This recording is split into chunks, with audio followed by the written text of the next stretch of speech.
안녕하세요 여러분. 세상 돌아보기입니다. 오늘은 2022년 9월 8일 목요일이네요. 오늘 매주 목요일 날 미국 여론조사 기관인 모닝 컨설트에서 전 세계 20여 개국의 국가 지도자들의 국정 지지율을 발표하는 날이죠. 오늘은 그 다섯 번째 시간으로 말씀을 좀 드려볼까 합니다. 바로 이제 결론부터 들어가 보면은 무슨 이유에서인지 제가 확인 안 해봤습니다만은 22개국 지도자들을 비교를 하고 있었는데 이번 주에는 21개의 나라 지도자들의 지지율을 주간 지지율을 발표를 했어요.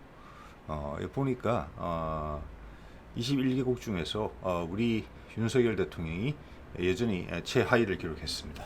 이번엔 21위네요.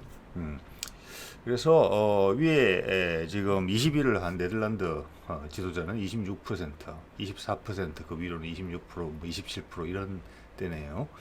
이 아마 영국 존슨 총리가 빠진 게 아닌가 싶은 생각이 드네요. 이걸 보니까. 그래서 보면은 이제 제가 이 5주째 이 데이터를 소개를 하는데 19%, 20%, 21%, 20% 그러다가 다시 19%로 돌아왔어요. 왜? 그래서 지난주보다 1% 지금 내려간 그런 이제 결과를 보여주는데 이것이 국내 여론조사 결과랑 어떤 차이가 나느냐. 제가 지난주에도 그런 말씀 드렸습니다. 이게 20% 이하대로 떨어지면서 이 국내 여론조사 기관 사이에서도 여론조사 결과가 지지율 결과가 차이가 많이 벌어지기 시작했어요. 네. 그래서 오늘 그런 부분도 한번 좀 말씀을 드려볼까 해요. 그래서 일단 그러면 지금 우리 주요한 그 여론조사 기관인 한국갤럽하고 리얼미터 이 두 군데에 지금 요 마지막 주 19% 나온 요 기간과 겹치는 결과를 먼저 살펴보도록 하겠습니다. 이게 이제 우리는 9월 1주째, 셋째 주 데이터가 나와 있어요. 보고 이걸 보면은 한국갤럽 같은 경우는 지난주와 동일하게 27%예요. 27%는 우리 모닝 컨설트가 19%니까 8%가 더 많이 나온 수치예요.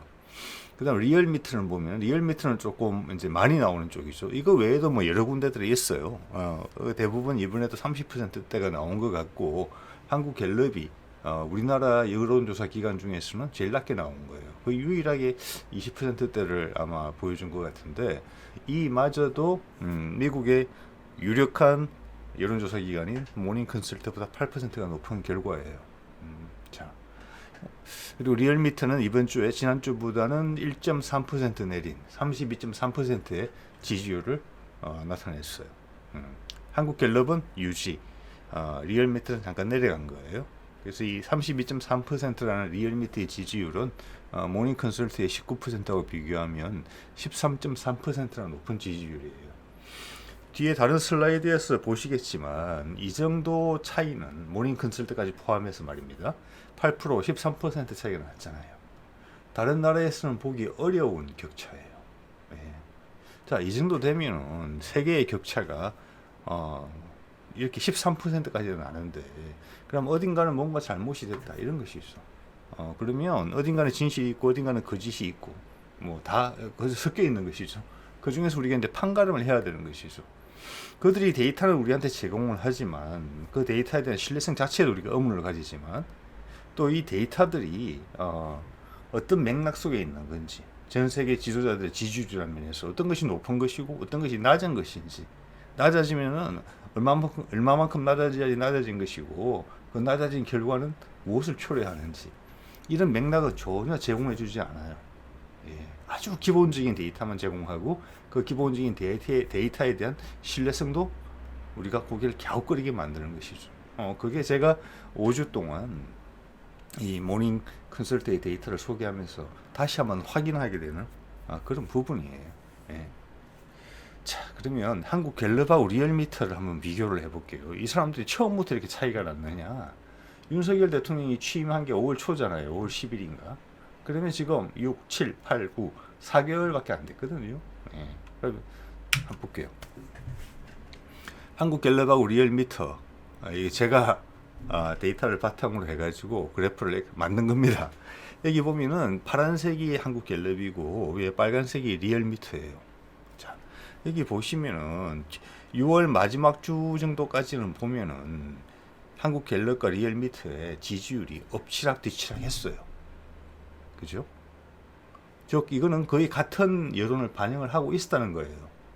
저는 그때랑 지금이랑 여론조사 방법이 달라졌다고 생각하지 않거든요.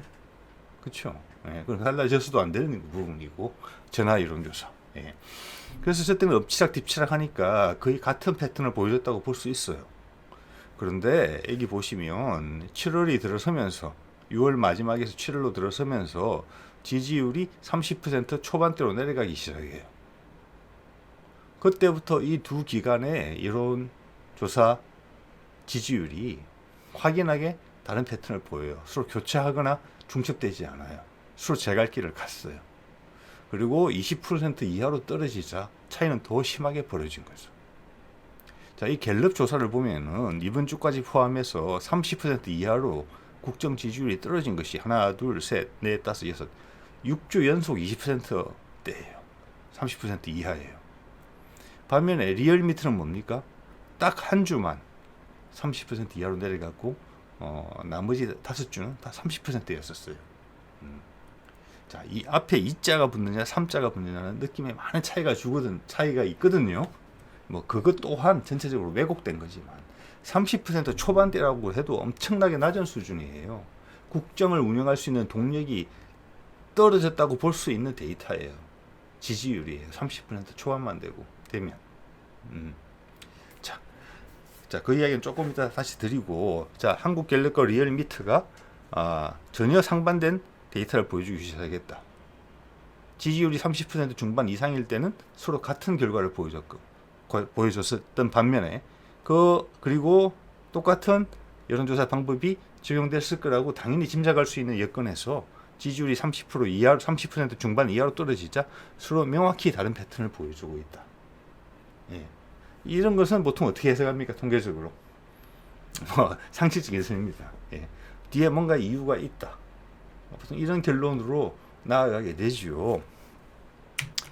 자, 이번에는 모닝 컨설트까지의 데이터까지 넣어서 제가 해봤습니다.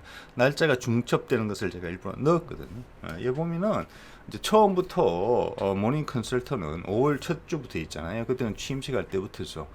전반적으로 낮았어요. 낮았고 이것을 여러 가지로 해석할 수 있거든요. 하나의 방법은 뭐냐면 우리나라 여론조사는 전화 여론조사고 미국의 이 여론조사는 인터넷으로 하는 것입니다. 기입도 하고 뭐 클릭도 하고 그래야 되는 부분이에요. 자, 그런 부분에서 구조적으로 지지율의 차이가 나타날 수 있다 이렇게 해석할 수 있는 부분이 하나 있고 그 외에는 아예 우리 저기 위에 보여주는 리얼미터나 한국갤럽의 조사 자체가 기본적으로 오류가 있는 부분이 있다. 즉 우리의 여론을 제대로 반영하지 못하고 지지율이 부풀려진 부분이 있다. 이렇게 해석할 수도 있어요. 예. 자, 그 부분에 대해서 오늘도 약간 논해 보려고 해요. 자, 여기 보면은 우리 국내 회사들은 취임 초기에 지지율이 50% 초반이 나오는 것으로 보여지고 있어요. 지금 이게. 예. 그런데 보면 차이가 엄청나게 많이 나요. 여기 모닝 컨설트는 그 지지율이 얼마인지 아십니까? 37%예요. 취임하는 시기에 12, 3% 이상 차이가 나죠. 엄청나게 큰 차이가 나는 거예요. 근데 여러분, 제가 여기서 오늘 결론을 내리지는 않겠습니다. 근데 37이라는 숫자가 뭘 의미하는지 한번 말씀드리고 싶어요. 자, 윤석열 대통령이 대선에서 이기면서 근소한 차이로 이겼죠. 역대 뭐 최소 차이라고 하죠. 그때 득표율이 몇 퍼센트냐? 48.56%를 했어요. 득표를. 예. 그때 기권하신 분이 많죠. 전체 투표율이 70% 후반대인가 뭐 정확하게 모르겠습니다. 하여튼 그 정도 되겠죠. 즉 상당히 많은 분들이 기권을 했단 말이에요. 유권자들 중에. 자, 그래서 저 48.56%가 뭐냐? 국민 전체 기권자까지 다 포함했을 때 전체 유권자 기준으로 몇 퍼센트 득표를 했느냐로 바꿔보면 그게 37%예요. 그래서 제가 저기 모닝 컨설트가 처음 시작할 때 취임식 할 때 지지율을 37.1%로 조사한 게 상당히 의미가 있다는 이야기예요. 즉 이 수치는 뭐냐면은 지난 대선 때 윤석열을 지지한 사람들만 계속 지지를 했다 이렇게 해석될 수 있는 여지가 있어요. 예. 반대하는 사람들은 당연히 돌아선 사람이 전혀 없고 그 가운데 투표권을 행사하지 않고 포기했던 사람들도 전부 다 윤석열 지지로 돌아선 사람이 아무도 없다 이렇게 내릴 수도 있는 결론이라는 뜻입니다. 왜냐? 이 여론조사에는 응답 거부가 포함되어 있거든요. 그래서 이 여론조사의 퍼센티지는 대선 투표율이 아니라 유권자 전체를 기반으로 한 데이터와 더 유사하다고 볼 수도 있는 거예요. 왜냐하면 여기 국정 지지율 조사에서 주간 조사는 미응답자도 포함이 되거든요. 자, 그것까지 감안해서 넣으면 딱 37%가 나오는 거예요. 우연의 일치일 수도 있습니다만은 모닝 컨설트가 제시하는 것은 그 데이터예요. 여러 가지가 좀 섞이긴 했겠습니다만은 대선에서 절대 숫자로 윤석열을 지지하는 사람들만 계속 지지를 했다는 거예요. 즉 대선을 마치고 당선자 신분으로 한 2개월여를 보냈잖아요. 그러니까 취임을 맞이할 때도 그 기대 심리가 별로 없었다는 거예요. 즉 그동안 그 2달 동안 당선인 신분으로 보여준 모습에서 별로 득점이 없었다. 예. 사람들의 보통은 기대 심리를 가지게 되는데 그 기대 심리마저 없었다라는 것을 보여준다고 그렇게 봐요. 예. 자, 그러면 여기서 이제 우리가 하나 궁금해지는 부분이 뭐냐면은 우리 국내 조사기관에 비해서 모닝 컨설트의 지지율이 현격하게 낮게 나오고 있는데 취임 초기부터 지금까지. 그러면 모닝 컨설트의 데이터가 다른 나라들의 자체적인 여론조사와는 어떻게 비교가 되느냐, 이걸 검증해 보면은 우리가 모닝 컨설트를 신뢰할 수 있는지, 아니면 모닝 컨설트에게 의문을 가져야 되는 것인지, 또 거꾸로 우리가 국내 여론조사 기관, 오늘 2가지의 여론조사 기관에 대해서 이야기를 드리고 있습니다만은 그 기관들을 믿을 수 있는 것인지 아니면 의문을 제기해야 되는 건지, 이런 판단을 해볼 수가 있어요. 그래서 이 모닝 컨설트 데이터가 상당히 중요해요. 그런 면에서 우리한테 교차 검증을 할 수 있는 기회를 마련해 주고 있거든요. 예. 자, 한번 볼게요. 그러면 이게 조 바이든의 최근 지지율이 취임 이후에 최근에 좀 많이 올라가는 게 보이죠. 여기 올라가는 것은 중간선거 11월 8일인가 그렇죠. 그때를 앞두고 여러 가지 정책적인 시도를 하고 바이든이 좀 더 자신 있는 모습으로 미국의 대통령다운 사람들 생각하는 그런 좀 강인한 모습을 제시를 하면서 득점으로 연결되는 부분이 있는 것 같아요. 또 트럼프에 대해서 상당히 또 공격적인 입장을 또 취하고 있죠. 자, 그런 것들이 결과로 보이면서 지금 상당히 호전되고 있는 패턴이 보여요. 지금 지난 한 달여 동안. 그리고 이런 것은 미국에 나오는 보도나 이런 거하고도 전체적인 분위기가 맞아가요. 미국 정가의 분위기하고도. 그거는 이제 우리가 정성적으로 느낄 수 있는 부분이죠. 정량적인 부분을 보면은 이래요. 최근 1, 2주간에 오늘 포함해서 바이든의 지지율은 43%에서 42%로 살짝 줄은 걸로 되어 있어요. 모닝 컨설트의 데이터로는. 그러면 제가 언론을 통해서 찾아봤어요. 바이든의 다른 조사기관들의 지지율은 어떤지. 지금 이제 선거를 앞두고 지지율이 등락이 조금 왔다 갔다 하는 상황이다. 그래서 진폭이 크다라고 보고 있는 것 같아요. 미국에서는. 그 큰 진폭이 어떤 건지 한번 볼게요. 여기 보면은 미국 퀴니팩트에서 조사를 한 거 보면은 8월 말 기준으로, 다 이게 8월 말이에요. 이 밑에 것은 40%가 나왔어요. 로이터 통신 38% 나왔죠. CBS 방송국에서 한 거는 45%가 나왔어요. 이걸 다 지난주 거라고 봤을 때 이게 비교할 수 있는 데이터는 모닝 컨설트는 43%예요.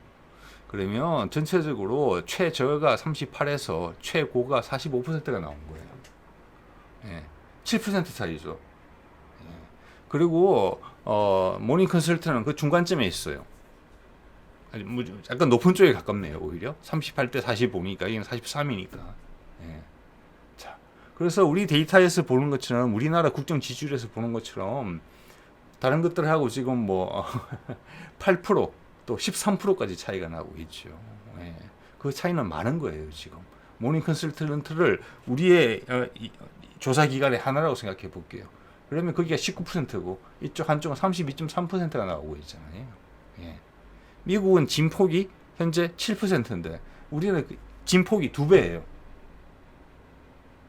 변화의 폭이 크게 잘못된 것이죠. 예. 우리 쪽에 의심을 더 가질 수밖에 없는 것이죠. 이 결과를 보자면.